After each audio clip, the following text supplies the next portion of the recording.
Hey guys, welcome to High Gain Guitar Academy. My name is Neil and I'm gonna give you an intro to the electric guitar. Now the electric guitar and the acoustic guitar, they're both guitars. They have a lot of similarities, but there are a lot of things that are very different about them. Let's think about these guitars like breeds of dogs. There's a Rottweiler, maybe that's the electric guitar, and then there's a German Shepherd, and maybe that's the acoustic guitar.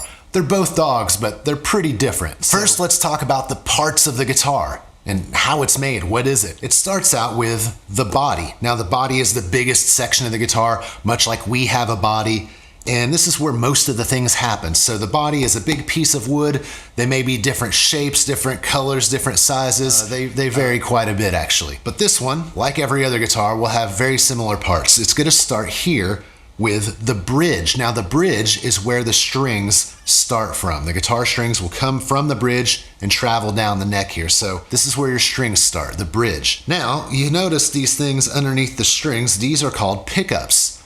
Now the pickups, in short, pick up the sound. They basically transmit the sound when the string is vibrating. They pick up the sound and transmit it through your guitar cable to your guitar amplifier. Now that brings us to the next section. This is your input jack. This is where you plug your guitar in, and as I mentioned, the guitar cable will go to your amplifier. Above that, we have some controls. Now what do these do? Well, we have different knobs and switches, and every guitar will have one, sometimes two, volume knobs, and that's pretty self-explanatory. Volume, it will turn up, it'll turn down. We'll also have one, maybe two tone knobs. Now the tone knob adds and takes away certain frequencies. So when I turn the tone knob all the way down, it will have a more muffled underwater kind of sound. But when I turn it all the way up, it will be a little bit brighter and more present. We also have the pickup switch, and it's pretty much what it sounds like. This switch will switch between your different pickups, and keep in mind that your pickups may look different than these pickups. Sometimes guitars may have 1, 2, 3. They may be single pickups or double pickups like these. They may be different shapes and sizes. So whatever pickups you have, your switch will switch between the pickups to give you different tones and different characters and sounds. Moving on to the next part of the guitar, we have the guitar neck. Now the guitar neck is a very important part of the guitar, connecting the body and the head, much like our neck does. And this is where a lot of the action happens. This is where we're going to hold our fingers down on these spaces to change the pitch. Now these spaces are called frets, F-R-E-T-S, and they change the pitch of the note we're holding down. Notice how as I go up the neck, the pitch will go higher. And as I go down, it goes lower.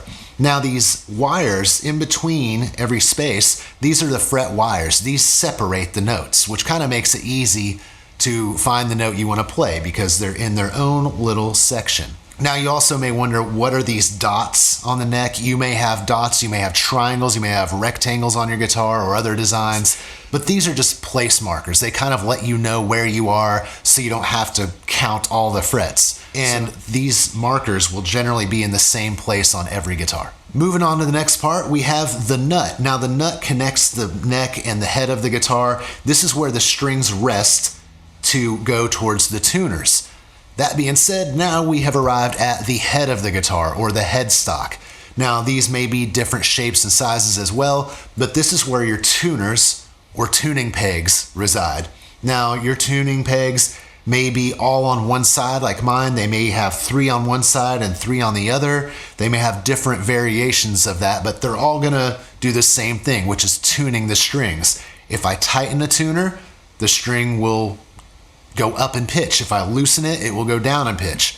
So we'll talk more about that in another video, but that's basically what these do. They tune your guitar. So there you go, guys. We've discussed all the basic parts of your electric guitar. Now let's talk a little bit more about what you're gonna need to start playing. Okay, you've got your guitar. Check. The next thing you're gonna need are guitar picks. Now guitar picks are slightly triangle, maybe teardrop shaped pieces of plastic, sometimes made of other materials, that you're going to use to pick the strings on your guitar.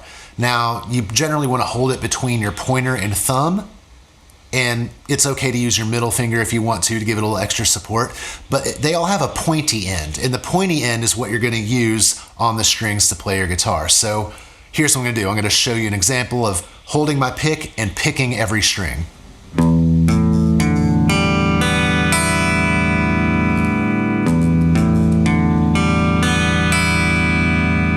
You can also use your pick to strum the strings, and a strum is when you just follow through in one motion to hit multiple strings. Check this out.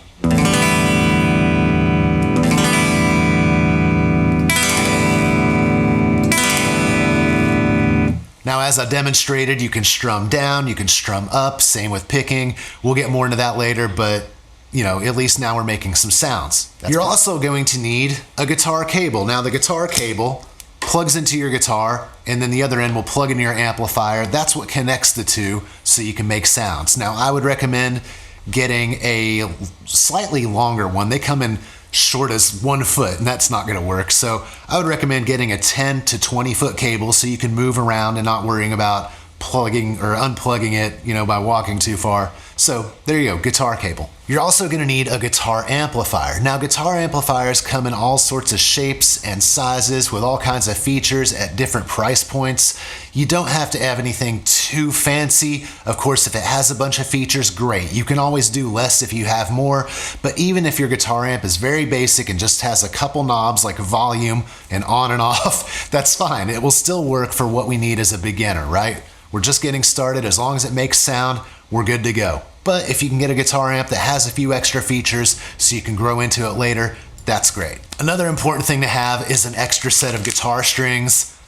Sometimes guitar strings just break for no reason. So you can replace them. It's not a big deal. They're not terribly expensive. It's pretty easy to do. We'll get into that in another video, but yeah, extra set of guitar strings. Now, you may get 9-gauge strings. I have 10s because I play harder and I tend to break strings. So the number indicates the thickness of the smallest string.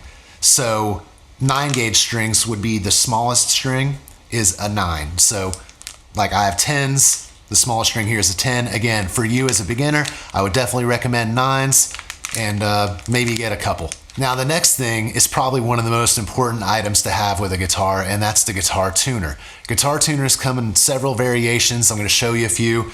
This is a pedal tuner. Now, a pedal tuner, you plug your guitar into it, you turn it on and pick a string, and it will tell you, it has a little needle that goes back and forth that will tell you if your guitar string is in tune or not. So that's a pedal tuner. There's also tuner apps for your phone where you play a string, your phone will listen to it and tell you if that string is in tune. There's a lot of free ones, so that's a good option. But for me, I would strongly recommend the clip-on tuner. Now, clip-on tuner will work with any guitar. You clip it onto the head of your guitar, turn it on, we're gonna play a string, and it will tell us if the string is in tune. Well, gang, we've learned all the basics about the electric guitar here. The next thing to do is learn how to play it, right? So we're gonna start covering that in the following videos, but this has been your intro to electric guitar. Hopefully it was educational and fun, and I'll see you next time.